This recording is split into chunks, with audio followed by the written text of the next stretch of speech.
आज आपण बनवूया खारे वांगे।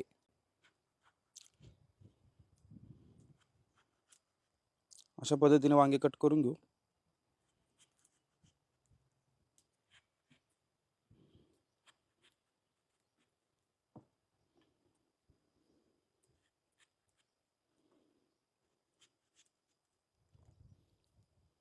वांगे कट करून झाले। आपण आता वांगे पाण्यामध्ये व्यवस्थित धुवून घेऊ।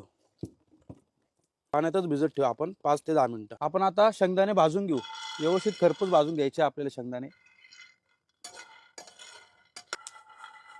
शेंगदाणे व्यवस्थित खरपूस भाजून झालेले आहे। आपण आता शेंगदाणे काढून घेऊ आणि मिक्सरच्या जारमध्ये जाड बारीक कूट करून घेऊ।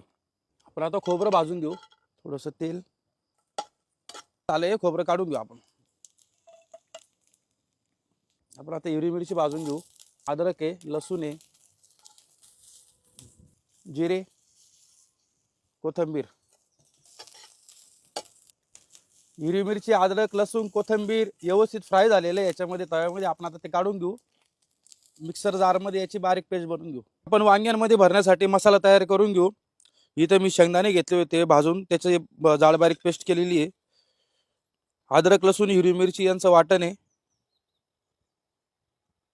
व्यवस्थित मिक्स करून घेऊ। मसाले व्यवस्थित मिक्स झालेले आहे। आपण त्याच्यामध्ये चवीनुसार मीठ, हळद, किचन किंग, थोडंसं तेल घालून घेऊ। व्यवस्थित मिक्स करून घेऊ। मसाला रेडी झालेला आहे आपला। आता आपण वांग्यांमध्ये भरून घेऊ।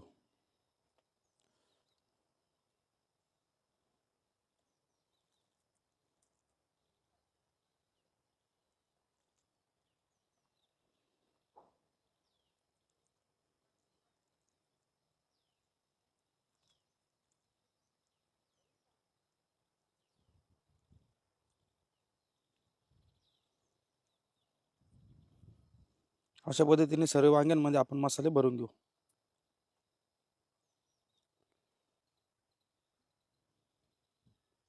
वांग्यात मसाले भरून झालेले आपले व्यवस्थित। आपण आता भाजीची तयारी करून घेऊ। भाजीसाठी तेल घालून घेऊ आपण। जिरे, मोहरी, हिंग। आपण आता वांगे घालून घेऊ।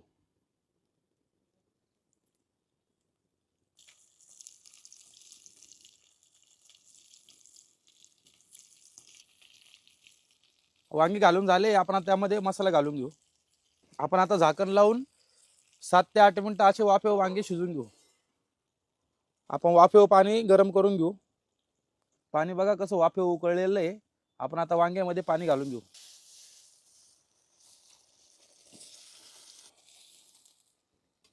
मीठ, हळद, धना पावडर, मसाले मिक्स करून घेऊ। 10 मिनिटं आपण वांगे असेच वाफेवर शिजून घेऊ। 10 मिनिटं झालेले। आपण आता झाकण काढून बघून घेऊ। छान असं आपलं वांग शिजलेलं आहे। खारं, कोथिंबीर, खारं वांग आपलं व्यवस्थित शिजलेलं आहे। आपण आता खारं वांग सर्व करून घेऊ।